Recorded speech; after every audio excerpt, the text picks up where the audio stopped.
મિત્રો હવે આપણે આવી ગયા છીએ માં બોરદેવીના મંદિરે જૂનાગઢની અંદર, જે પરિક્રમાના રૂટમાં છેલ્લે આવે છે માતાજી,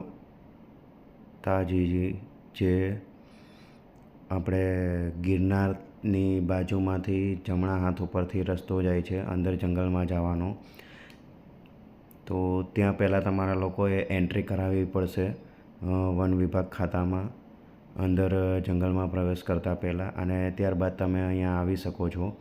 8 કિલોમીટરનો રસ્તો છે આ, અને એકદમ જંગલમાં જ છે. જે પરિક્રમામાં જે લોકો આવતા હશે એમને તો આઈડિયા જ હશે આ લોકેશનનો, કે અહીંયા ખૂબ જ મોટી જગ્યા છે અને અહીંયાનું વાતાવરણ પણ એક અનોખું છે. જોઈ શકો તો અહીંયાનો એક એવો પણ મહિમા છે કે અહીંયા એક ગૌશાળા છે, અને એમનું ગૌશાળાનું ગાયનું દૂધ જે હોય છે એમાં આ લોકો મેળવણ નથી નાખતા. ખાલી જસ્ટ એમને આખી રાત રહેવા દે તો સવારે ઉઠે ત્યાં એમાં દહીં થઈ ગયું હોય છે. કંઈ પણ મેળવણ નાખ્યા વગર એમાં દહીં થઈ જાય છે. તો આપણે હમણાં જોશું તો એની જે છાશ છે, આપણે એનો પણ પ્રસાદ લીધેલો હતો. અહીંયા અનલિમિટેડ છાશ આપણને પીવા મળે છે, જેને જેટલી જોતી હોય એટલી. આ માં બોરદેવી છે, માં અંબા સ્વરૂપ શ્રી બોરદેવી માતાજી, આપ દર્શન કરી શકો છો.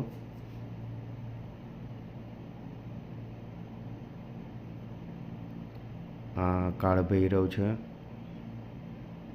આ બટુક ભૈરવ છે. જય માતાજી, જય માં બોરદેવી.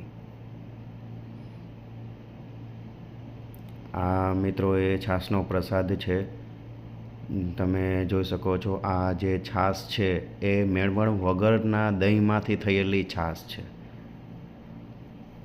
કે દહીં મેળવવા માટે મેળવણ નાખવાની જરૂર નથી. અને આ લીલી પરિક્રમાનો મહિમા દર્શાવતું એક લખાણ અહીંયા છે. ત્યારબાદ આપણે આવી ગયા છીએ વીરપુર જલારામ બાપાના મંદિરે. તો આ વીરપુરની બજાર છે, તમે જોઈ શકો છો. અલગ અલગ ડેકોરેટિવ, હોમ ડેકોરેટિવ આઇટમ્સ છે. લેડીઝના પર્સ, નાના બાળકોના કપડાં, કે અનોખી નિત નવી આઇટમ અહીંયા તમને જોવા મળશે, કે જે આપણને જોઈને જ ગમી જાય કે આપણે લઈ લઈએ બધું. એવી અહીંયાની આ વીરપુર જલારામ મંદિર પાસેની જે માર્કેટ છે એ તમે જોઈ શકો છો. આ વીરપુર મંદિરની માર્કેટ છે. મંદિરમાં અંદર તો ફોન અલાઉડ નથી, તો હું તમને બહારેથી જ દર્શન કરાવી દઈશ જલારામ મંદિરના જે પ્રવેશ દ્વાર છે એમના. અને આવા જ અનેક વિડીયો જોવા માટે મારી ચેનલને સબસ્ક્રાઈબ કરજો, અને વિડીયોને શેર અને લાઈક કરજો. આવા વિડીયો બનાવવાનું પ્રોત્સાહન મળ્યા રાખે.